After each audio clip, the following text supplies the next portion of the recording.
We now turn to a discussion on how to name cyclic compounds. The basic rule is that we use the prefix cyclo to indicate that there's a ring. So when we have a ring, we have to figure out how to number it. If there's just one substituent, that substituent is going to get carbon 1. But if you have more than one substituent, we want to put the most important group, so an alcohol, for example, at carbon 1 when we're numbering our ring. And when we number around the ring, we could either number clockwise or counterclockwise, depending on what will give other substituents the lowest number. Okay, so this molecule here is named 2-methyl-cyclohexanol because the 1 goes to position, the OH is at position 1, and the methyl group then is at position 2 rather than at position 6. We don't have to say 2-methyl-1-cyclohexanol because the 1 is assumed for the position of the OH. When we have more than 2 substituents, so in an example with 3 substituents, we want to make sure that we number our ring so that the sum of all of the numbers is the lowest. So looking at example 2, we have 3 substituents. We have a methyl, we have an ethyl, and we have a chlorine. Well, the correct way to number this is to give the methyl carbon 1, the ethyl carbon 2, and the chlorine carbon 4. And therefore we are numbering it clockwise around the ring.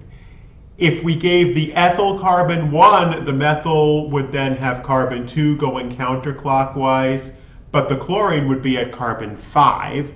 If we gave the chlorine carbon 1, we would still have to go counterclockwise, but then the ethyl would be at carbon 3 and the methyl would be at carbon 4.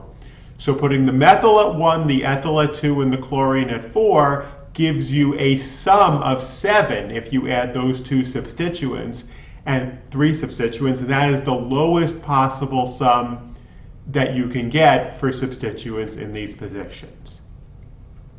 The rest of the rules in terms of naming things alphabetically apply. So chlorine C is going to come before ethyl E is going to come before methyl M. And our name, therefore, is 4-chloro-2-ethyl-1-methyl-cyclohexane.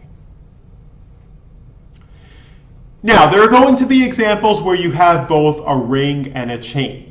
And you have to decide, is the parent going to be the ring or is the parent going to be the chain? And these cases are not always simple. The basic rule is that the bigger one is the parent. Okay, so in example 3 here, we have a 6-membered ring and we have a 4-carbon chain. So we're going to say that the ring is the parent, therefore it's going to be a cyclohexane, and the butyl group is coming off of it, and we will simply call it butyl cyclohexane. In this next example, we have an 8-carbon chain and a 6-membered ring. The chain is now longer, and we're going to call the chain the parent. The ring will be a substituent. Therefore, since the ring is a substituent, it's got to get the YL at the end of it. The cyclohexyl substituent is coming off of carbon 3 of the chain, numbering it from left to right. Therefore, the name is 3-cyclohexyl octane. But sometimes that general principle that the larger group is the parent is not always the way the name comes out most conveniently. So just like we looked at with straight chains, a group with more substituents can be the parent even if it's not the largest group. Okay, example 5 will put this into perspective. We have a 7-carbon ring, and we have a number of different chains coming off of it, but the longest possible chain has 6 carbons. And that would be the one going straight from left to right across the top of the structure. Okay, so therefore we have to name cycloheptyl as a substituent. There's a cycloheptyl group at carbon 3, an ethyl group at carbon 4, and a methyl group at carbon 2 of the hexane chain. So this molecule is then called 3-cycloheptyl 4-ethyl 2-methylhexane.